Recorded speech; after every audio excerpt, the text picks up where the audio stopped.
సుమన్ టీవీలో మీ business promotions కోసం ఈ కింది నెంబర్ను సంప్రదించగలరు.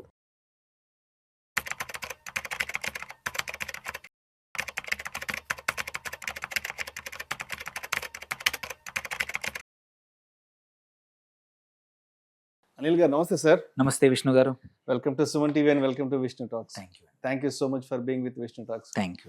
సో అనిల్ గారు, గత కొద్ది రోజులుగా మార్కెట్లో ఎక్కడ చూసినా కూడా విపరీతమైన వాలటాలిటీలు, విపరీతమైన అన్సర్టనిటీలు ఎక్కువ ఉన్నాయి. బంగారం ధరలకు సంబంధించి చూస్తే విపరీతమైన ఫ్లక్చువేషన్స్, ఒకరోజు విపరీతంగా పెరుగుతున్నాయి, ఒకరోజు విపరీతంగా తగ్గుతున్నాయి.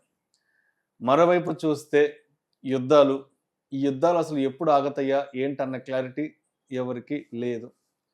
ఇంకోవైపు అందరినీ వెంటాడుతున్న భయము, రూపీ డౌన్ఫాల్ అవుతుంది, డాలరు స్ట్రెంథన్ అవుతుంది.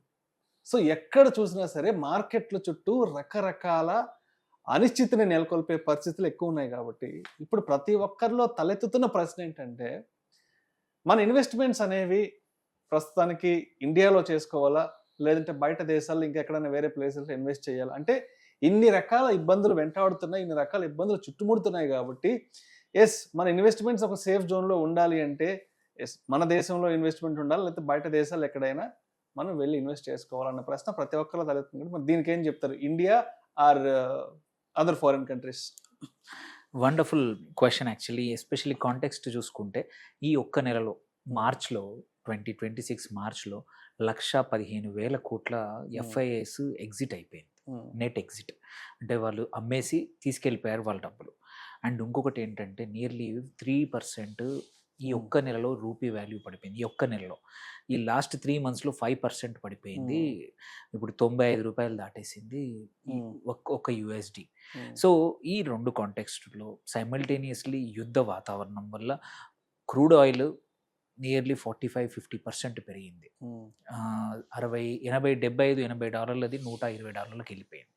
సో క్రూడ్ ఆయిల్ పెరగడం వల్ల వరల్డ్ వైడ్ ఇన్ఫ్లేషన్, ఇండియన్ మార్కెట్లోనే కాదు వరల్డ్ వైడ్ ఇన్ఫ్లేషన్ చాలా ఎక్కువగా ఉంది. ఇంకా రిలేటివ్లీ మన ప్రభుత్వం పెట్రోల్ డీజిల్ పెంచలేదు కాబట్టి ఇప్పటివరకు కూడా 1 month అయిపోయింది. వాళ్ళకి కరెక్ట్ 1 month పైన 32వ రోజు యుద్ధం స్టార్ట్ అయ్యి 32 రోజుల తర్వాత కూడా ప్రభుత్వం ఏం ప్రైజులు పెంచలేదు, గ్యాస్ డీజిల్. కానీ వేరే ప్రపంచవ్యాప్తంగా 40%, 50% ప్రైజులు పెరిగాయి. వేరే చోట ఒక $1.5 ఉన్న చోట ఇప్పుడు $2.5-3 అమ్ముతున్నారు ఒక్కొక్క గ్యాలన్కి.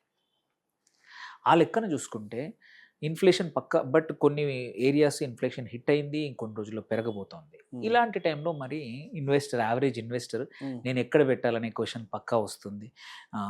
ఏంటంటే మీరు ఇప్పుడు ఇవాళ కంపేర్ చేసి చూసుకుంటే ఎమర్జింగ్ మార్కెట్సే కాకుండా హిస్టారికల్ వేరే మార్కెట్స్ ప్రపంచవ్యాప్తంగా అవ్వేలా రిటర్న్స్ ఇచ్చినాయి చూస్తే మాత్రం లాస్ట్ 2 yearsలో దగ్గర 20 monthsలో చూసుకున్నా we're way behind other markets. Because డబ్బులన్నీ ఎగ్జిట్ అవుతున్నాయి. సైమల్టేనియస్లీ రూపీ ఏదైతే 83, 84, 84, 85 దగ్గర నుంచి ఇప్పుడు 95కి వచ్చింది. కాబట్టి రిటర్న్స్ అక్కడ ఓడిపోయాయి. సో ఈ కాంటెక్స్లో మీరు అన్నట్టు బయట ఇన్వెస్ట్ చేస్తే మంచిదా, లాజిక్ చేస్తే సేమ్. ఎందుకంటే మీరు చూడండి, మీరు ఎగ్జాంపుల్ ఒక 2 years బ్యాక్ ఏదైనా యూఎస్ ఫండ్లో కానీ ఎక్కడైనా చేసి ఉంటే, యూఎస్ ఆర్ మ్యూచువల్ ఫండ్లోనే ఓవర్సీస్ మ్యూచువల్ ఫండ్స్ ఉన్నాయి, మనకి చాలా ఇంటర్నేషనల్ మ్యూచువల్ ఫండ్స్ ఉన్నాయి. వాటిలో పెట్టుంటే మన returns would have been wonderful. Two ways of returns. ఒకటి, రూపీ డిప్రిషియేట్ అవుతుంది. సో రూపీ టర్మ్స్లో చూసుకున్నా మీకు 10-15% వచ్చేసింది ఓన్లీ రూపీ టర్మ్స్లో. ఇప్పుడు డబ్బులు విత్డ్రా చేసుకొని తెస్తే మీరు అప్పుడు పెట్టినప్పటికీ ఇప్పటికీ 10% రూపీయే తగ్గింది. ఇది 85 నుంచి మీకు 95 వెళ్ళింది. అది కాకుండా అక్కడ కొన్ని చాలా మార్కెట్స్ ఏంటంటే ఈ టైంలో బాగా పర్ఫామ్ చేశాయి. ఎగ్జాంపుల్ చైనా తీసుకోండి, తైవాన్ తీసుకోండి, సౌత్ కొరియా తీసుకోండి, జపాన్ తీసుకోండి, బ్రెజిల్ తీసుకోండి. Most of them have done very well it this time. So అవన్నీ డేటా చూసుకుంటే మాత్రం మనం బయట ఇన్వెస్ట్ చేయడం మంచిది. బట్ అట్లని చెప్పి దెర్ ఈజ్ ఏ ఇష్యూ ఏంటంటే మొత్తం బయట ఇన్వెస్ట్ చేయడం అనేది హ్యూజ్ రిస్క్. మనం పెట్టే ఖర్చు ఇండియాలో పెడుతున్నాం. ఓకే, ఇండియాలో పెడుతున్నాము అండ్ అక్కడ రిటర్న్స్ బాగున్నాయి, బట్ తర్వాత ట్యాక్సేషన్ కూడా చూసుకోవాలిగా. సో ఐడియల్లీ ఇండియా ఇన్వెస్టింగ్ బెటరా బయట బెటరా అంటే ఆన్సర్ అనేది ఓన్లీ రిటర్న్స్తో కాకుండా నువ్వు చూసుకోవాల్సింది ఏంటంటే నువ్వు ఎక్కడ ఖర్చు పెడుతున్నావు, లాంగ్ టర్మ్ స్పెండింగ్, ఆ డబ్బులు ఇండియాలో పెడుతున్నావా, దాని యొక్క ట్యాక్స్ లయబిలిటీస్ ఏంటి. ఓకే, ఇవి చూసుకున్నాక ఎఫెక్టివ్గా రిజల్ట్ ఏంటంటే అందరికీ కాకుండా పెట్టినా కానీ it should be a portfolio diversifier. మీ దగ్గర ఒక 50 లక్షల కోటి రూపాయలు ఉంటే ఫాస్ట్గా మనం ఏమంటారు కొంచెం మోర్ ఆఫ్ ఒక 20-30% మనము ఫారిన్ మార్కెట్స్లో పెట్టుకుంటే మంచిది. కానీ మొత్తానికి మొత్తం తీసుకెళ్ళి పెడితే మాత్రం టయానికి అవసరం వచ్చినప్పుడు, ఎందుకంటే మనం చైనీస్ మార్కెట్ 10 ఇయర్స్ స్టాగ్నేషన్ ఉంది. మొన్న లాస్ట్ ఇయర్ 1.5 ఇయర్ నుంచి బాగా ఉంది. 10 ఇయర్స్ మీ డబ్బులు అక్కడే స్టక్ అయిపోయేది. అండ్ గోయింగ్ ఫార్వర్డ్ కూడా ఇలాగే ఇన్ఫ్లేషన్ ఉంటుందా, యూఎస్ డాలర్ మళ్ళీ ఇట్లాగే ఇంకా స్ట్రెంగ్తన్ అవుతుందా అగైనెస్ట్ రూపీ అనేది తెలియదు. కాబట్టి అన్సర్టెనిటీస్ ఎక్కువగా ఉంటాయి ఫారిన్ ఇన్వెస్ట్లో. అక్కడ మళ్ళీ వోలటిలిటీ కూడా చాలా ఎక్కువగా ఉంటుంది. మీరు పడుకొని లేచే లోపల మార్కెట్ 15% పడిపోవచ్చు, which is not usually the case. మనం 2-3% ఇక్కడ పడిపోతేనే వీఆర్ ఎంత సంపద ఆవిరి అయిందని ప్రతిరోజు హెడ్లైన్స్ వస్తూ ఉన్నాయి. అలాంటిది అమెరికన్ మార్కెట్లో 10%, 15% ఇండెక్స్లు పడిపోయే రోజులు కూడా కామన్ ఉంటాయి. సో మీరు ఒక 2 రోజులు మార్కెట్ పట్టించుకోకపోతే మీరు పెట్టిన 20 లక్షలు 10 లక్షలు అవ్వడానికి అమెరికాలో ఎక్కువ ఛాన్సెస్ ఉన్నాయి. Most of the western markets, even Korean market మొన్న 18%, 15% పడిపోయింది ఒక్కరోజు. So volatility is higher. So అందుకోసమే మీ మొత్తానికి మొత్తం మాత్రం పెట్టద్దు. ఈ 1 ఇయర్లో పక్కా ఒక 15-20% వరకు కావాలంటే క్యాపిటల్ సైజ్ కరెక్ట్గా ఉంటే ప్లీజ్ గో ఇన్వెస్ట్ చేయండి. దట్టు బట్ ఇంకొక ఇంపార్టెంట్ ఏంటంటే గవర్నమెంట్ మొత్తం ఈ ఇంటర్నేషనల్ మ్యూచువల్ ఫండ్స్కి $10 బిలియన్ పర్మిషన్ ఇచ్చింది. అవి ఓపెన్ ఉన్న స్కీముల్లో వాడుకోని స్కీములు ఉన్నాయా లేదా తెలుసుకొని మాత్రమే ఇన్వెస్ట్ చేయాల్సి వస్తుంది. And that at the end of the day there is a limitation. కోట్ల డబ్బులు అయితే పెట్టడానికి లేదు. సో TCS అప్లై అవుతుంది. So but it is make sense. It should B a hedge against your domestic investment. Maximum I suggest 20%. More don't go beyond 20. రేపు అవసరం వచ్చినప్పుడు ఇబ్బంది రావచ్చు, వొలటిలిటీ ఉంటుంది.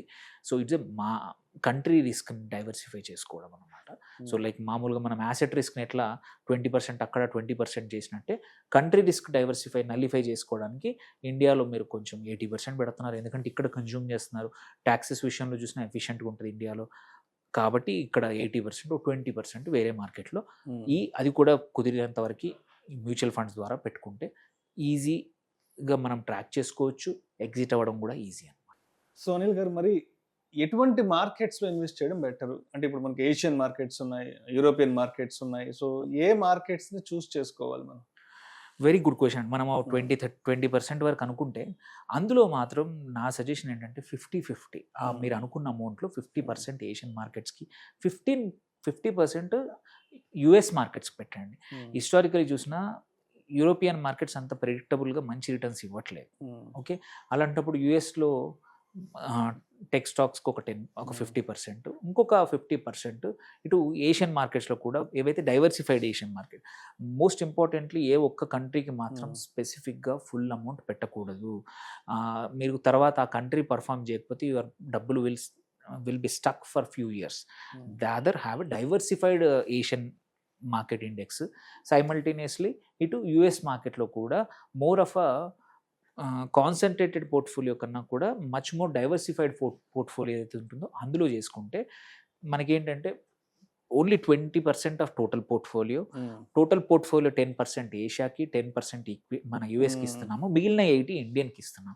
సో దేంతో కూడా ఇబ్బందులు రావన్నమాట. కాన్సన్ట్రేటెడ్ లేకుండా ఉంటే ఏంటంటే ఇబ్బందులు రాకుండా స్టేబుల్గా రిటర్న్స్, పోర్ట్ఫోలియో అనేది ఆప్టిమైజ్ రిటర్న్స్ వస్తాయి అన్నమాట అండి. సో ఇలా చేసుకుంటే even international investing also make sense.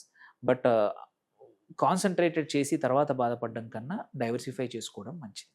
Right sir. Thank you sir. Thank you so much Anil గారు. Thank you. ఇప్పుడున్న ఈ అనిశ్చిత పరిస్థితుల్లో ఇటువంటి క్లిష్టమైన మార్కెట్ కండిషన్స్లో మరి మన పెట్టుబడులు అనేవి మనం ఏ దేశాల మార్కెట్స్లో ఎంతెంత మేర పెట్టుబడులు పెట్టుకుంటే మన పోర్ట్ఫోలియోస్ సేఫ్ జోన్లో ఉంటాయి అన్న దాని గురించి చాలా చక్కగా, చాలా సరళమైన భాషలో మన ఆడియన్స్తో షేర్ చేసుకున్నారు. Thank you so much sir. Thank you.